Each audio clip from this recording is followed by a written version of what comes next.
Hello and welcome to Tragic Thespians. Today I am very lucky to have the one and only Linda Nicholls-Gidley. Welcome.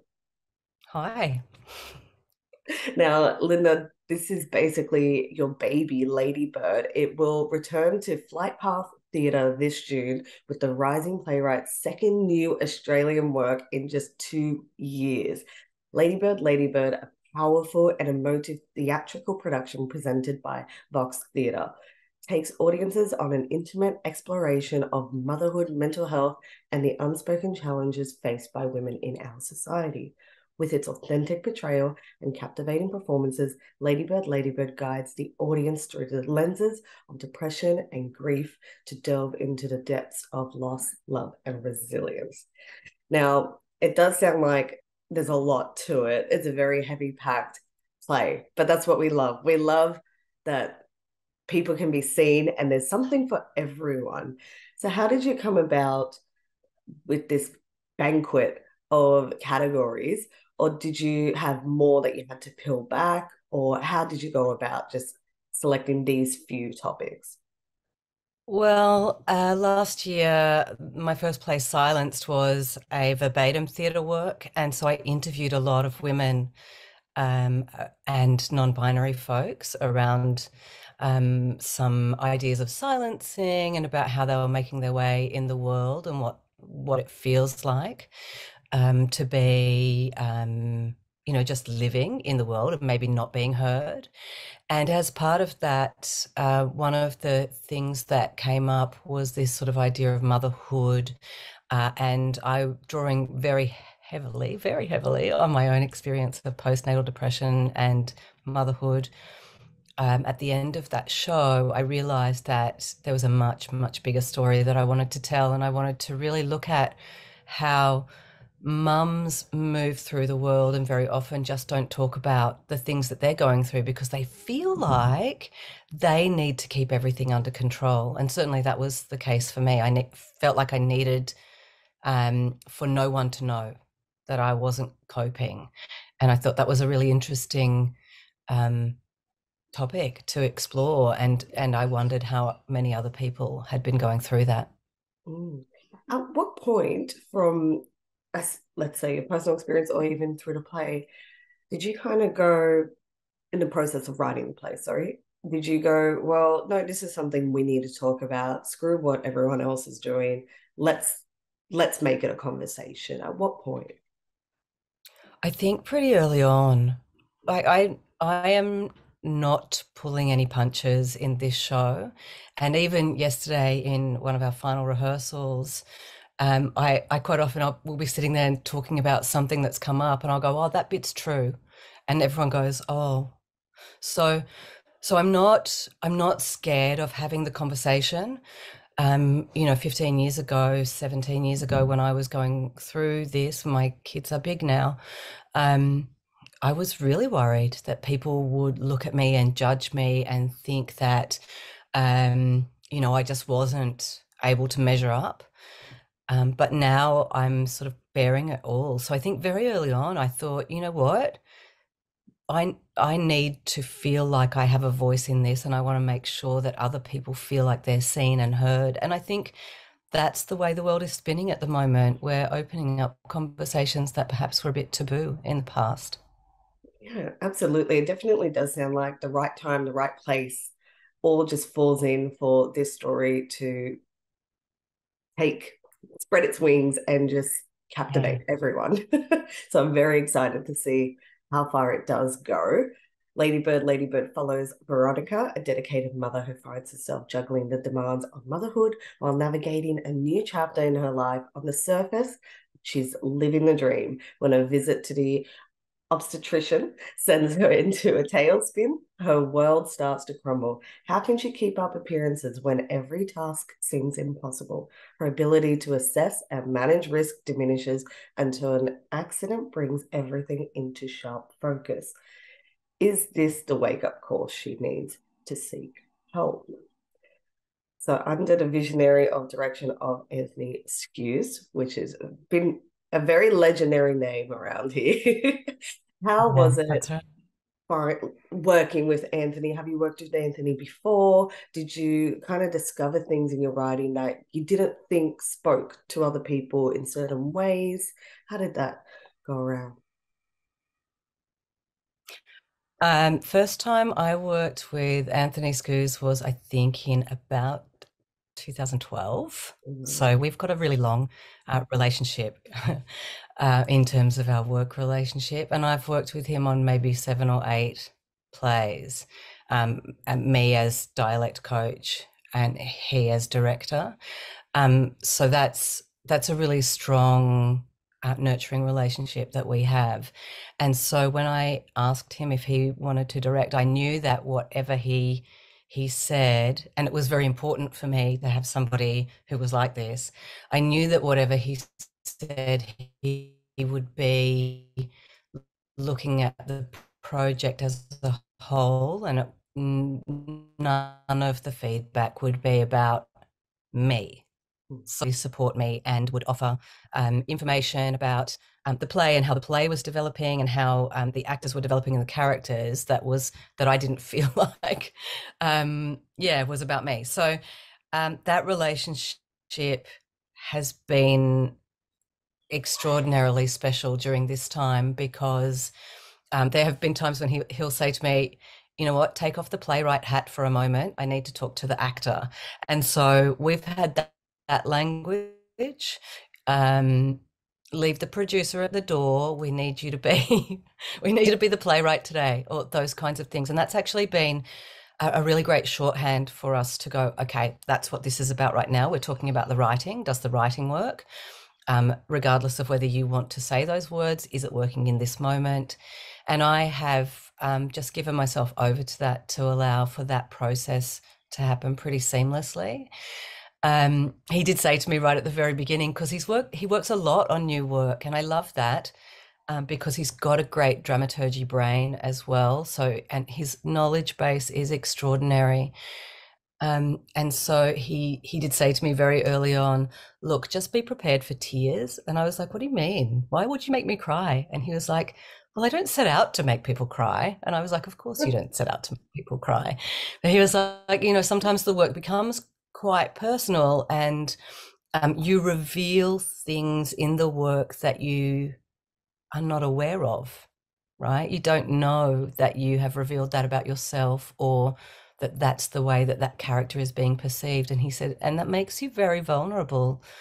And those moments when they have come up have been a revelation. So I love that he's been in the room kind of digging at things and pulling things apart, and encouraging me to explore from a character perspective the characters that I've written.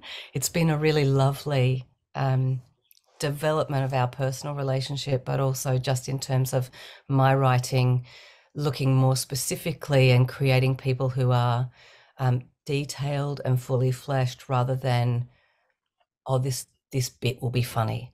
Do you know? You know, there's the gag. Let's put that in. He let me keep some of those, just by the way, but some of them had to go. Great. Absolutely. No, it's beautiful. Absolutely beautiful. And it sounds like you are being taken care of in this sense, because your writing is your heart and soul, and you're bearing it out for us to witness. So, very selflessly of you, and to act as well on top of that. It's a whole new vulnerability when it's you're saying the words that truly come from you. So, I applaud you for that. It's a very big task. And Thank it's amazing. And I'm just lost of words with that. That's just beautiful. And it is good that Anthony is taking very, very good care of you in that sense. Ladybird, you. Yeah. Ladybird focuses in on Veronica's struggles, but comments on the expectations and trials of women everywhere. Now, this is a four-hander, all-female play, and the talented cast includes, of course, yourself, Linda Nicholls-Gidley, beautiful name, Savannah Lorenzo Dishut, Danielle Stamoulos, and Lilani Lua. Now, this is just an absolute amazing. I love it when I'm a bit biased. I do love a good all-female cast. So I think it is wonderful. I always think it's very empowering. And I love that there are these opportunities that writers like yourself are putting out there. With this, having been an all female play and a very important topic for women in itself, what do you want the audience to take away from this?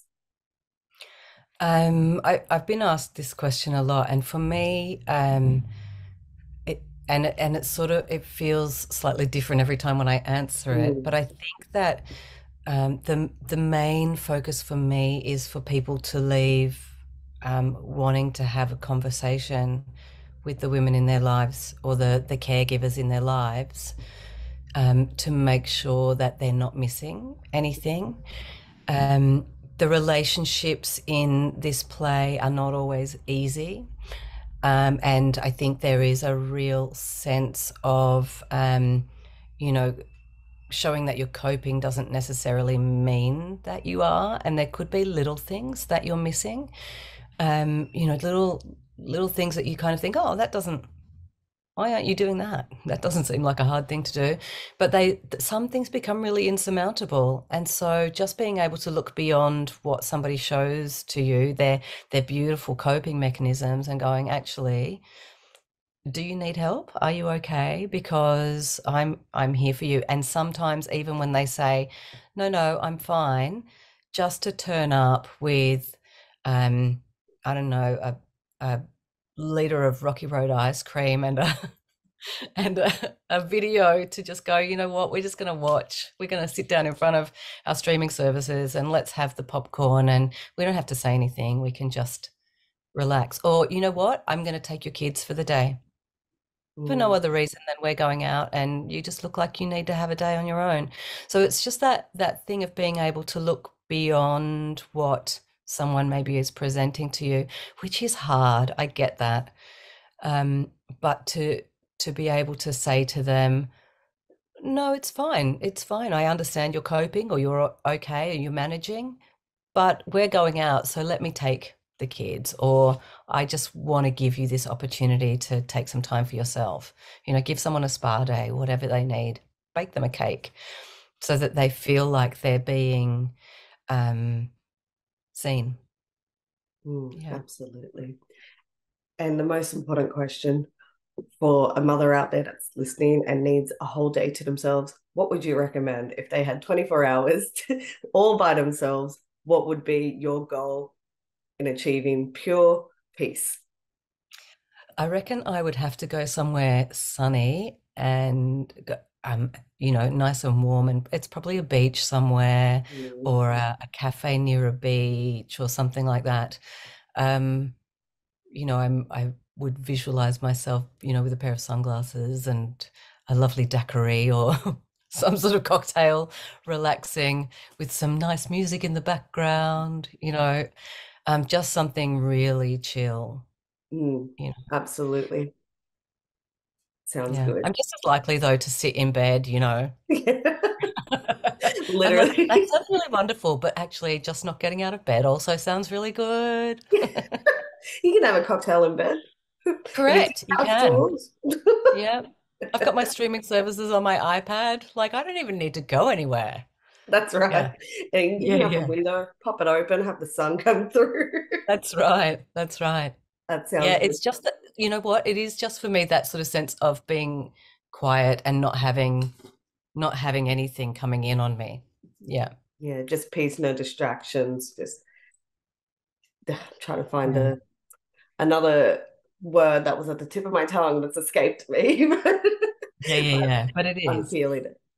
I'm feeling Yeah, no pressure to do anything, I think, is the perfect day for me. No it. pressure to take anyone anywhere or pick anything up or do the washing or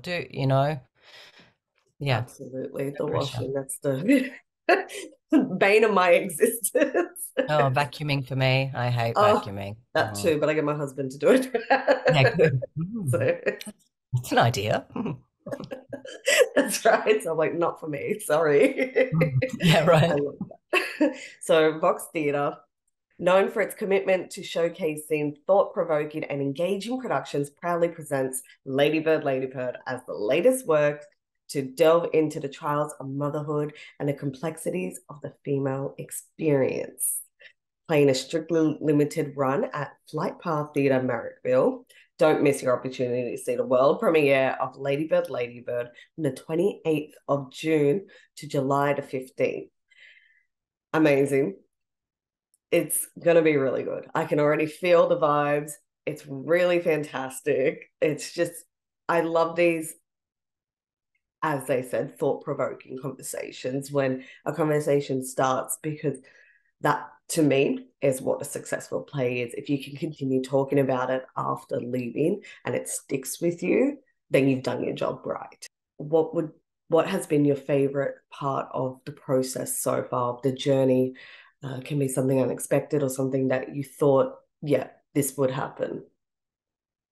I think so far the most unexpected thing for me has been discovering that I don't know everything about this character that I've written, that I'm playing. And I think that in and of itself is super cool, right? That these words that have come out and came onto the page actually quite quickly Mm. um, were words that sort of described, I felt like the way, I felt this character would be, and that came essentially from my own experience. But discovering that there were layers to that, and that um, this is part of writing, I think, that you put it onto the page and then you're allowing somebody else to tell the story you've put on the page. And that's been really exciting to watch too. And sitting in a rehearsal room and going, oh, I didn't quite see that line coming out that way, but that's really great because it makes me respond in a slightly different way. And so that's been really exciting to be a part of, that that collaborative theatrical experience where other people are now a part of bringing this to life. And it's not just me anymore, it's actually the entire company. And I have got the most amazing people working on this show who all feel really excited and deeply connected to the ideas and themes in this play. We've been talking a lot about motherhood, and that's kind of surprising and interesting too, that only two of us in the play have actually got children and two don't. And so that's a really lovely conversation too, that women can be in the world and be caregivers and mother figures and not have the little humans to be a part of that. So those things have been really unexpected, but delightfully so. Mm. I love that. It sounds absolutely vibrating in that rehearsal room, and we can't wait to see it on the stage, which Yeah, I I'm can't wait for sure. you all to be there. So, Linda, you did want to bring up some important platforms where people can go for mental health. Yeah, I think it's really important to remember that, there is help out there. There's Beyond Blue, which does incredible work where you can go online and you can actually take a small test that helps you to identify whether you're going through a depressive phase. Lifeline is around, and of course, there's Panda, which deals specifically with post and perinatal depression. So I do encourage people to reach out. The government and these bodies are there for support, and to speak out and to reach out to the people around you if you feel like you can't cope. Because for me, that was part of it. I just felt like I couldn't talk to anybody about it. So I do try to encourage people as much as possible to reach out. Absolutely. We're sorry that you did have to go through that, but I'm hoping that this piece of writing will prevent anyone else from doing it, which is amazing. So thank you for everything that you're doing. Thank you for this beautiful piece of writing that we're all going to witness. So everyone's going to go and buy their tickets. Tickets are available at the flightpaththeatre.org website. So Ladybird, Ladybird from June 28th to July 15th. Everyone's going to get their tickets. Thank you so much for being so selfless and bringing this conversation to us. It's been a pleasure. Thank you. Thanks so much for having me. So good luck with the run so far, but well, with rehearsal, sorry. And Yeah. yeah, see you on the opening. Great. Thanks, Kat. Bye.